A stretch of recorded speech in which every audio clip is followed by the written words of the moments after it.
Assalomu alaykum, qadrli topganmiz kuzatuvchilari, qadrli obunachilarimiz. Bugun sizlar uchun juda ham zo'r xonadon topganmiz. Juda ham zo'r deyishimga shubha qilmasanglar bo'ladi. Uyimizni obzor qilib beraman. Oxirigacha ko'rib turib, layklarni bosib qo'yinglar. Bu uyimizning juda ham ko'p fishkalari bor. Fishkalardan eng muhimi kirish qismidagi hol zonasini ko'rishinglar mumkin. Juda ham keng. Har bitta xonasi alohida qilingan. Yangi qurilgan novostroyka, 10 etajli novostroykani 8-qavatida joylashgan. Uyimizdan kirib kelishdagi qismi topli pol qilingan, oshxona bilan hol zonasi topli pol qilingan. Uyimizni ko'rishinglar mumkin. Sizlarga zal tomondan boshlaymiz. Uyimizning zal qismini ko'ringlar. Boshqacha did bilan qilingan. Oxirigacha ham ko'rib tursanglar videoni, xudo xolasa, uyimizning ko'p fishkalari bor dedim. O'sha fishkalarni sizlarga aytishda davom etaman. Zal qismimizni ko'rishinglar mumkin. Boshqacha did bilan qilingan.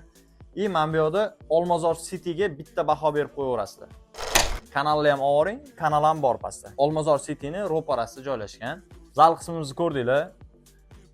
O'sha gapim isboti bilan bu uyimizda juda ham ko'p fishka tomonlari ko'p deganim, bu tomonimizdagi spalniga ahamiyat berib turinglar. Hozir spalnida ham qanaqa fishka borligini aytib o'tib ketaman. Ko'pchilik e'tibor bermaydigan narsa alohida shkaflar yo'q ko'p uylarda. Bu uyimizda er-xotinga alohida shkaflari bor. Konditsioner tashlab o'tib ketilgan, derazasi bor. Bu tomonda esa sizlarga eng zo'r fishkalardan bittasi kattalar uchun, ota-ona uchun sanuzilni qaranglar, spalnining o'zida sanuzili bor. Общий sanuzili ham bor, uni videoni oxirida ko'rsataman. Men sizlarga bitta bu yoqda bolalar yotoqxonasi bor. Bolalar yotoqxonasini ham ko'rsataman. Bolalar yotoqxonasini ko'rishinglar mumkin. Bu yerda ham derazalari ochiladi, shkaflari bor, bemalol yetadigan. Kennayimni ofisini ko'rsataman. Ofis ko'rishinglar mumkin.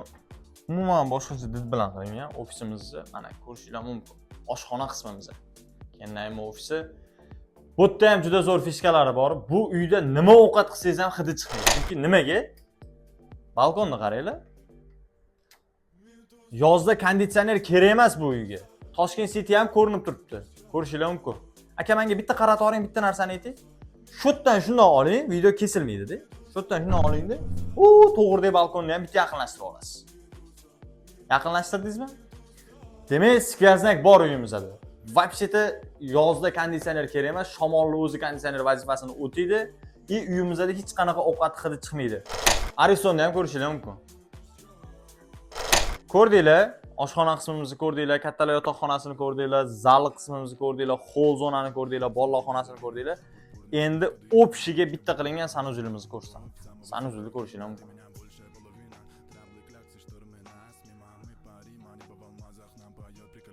Xo'p, akalar, bu uyimizni endi to'liq manzili va narxlarini tushuntirib o'tsam. Bu uyimiz Olmazor City'ning ro'parasida barpo qilingan 10 qavatli novostroyka uyimizning 8-qavatda joylashgan. Umumiy maydoni 90 kvadrat.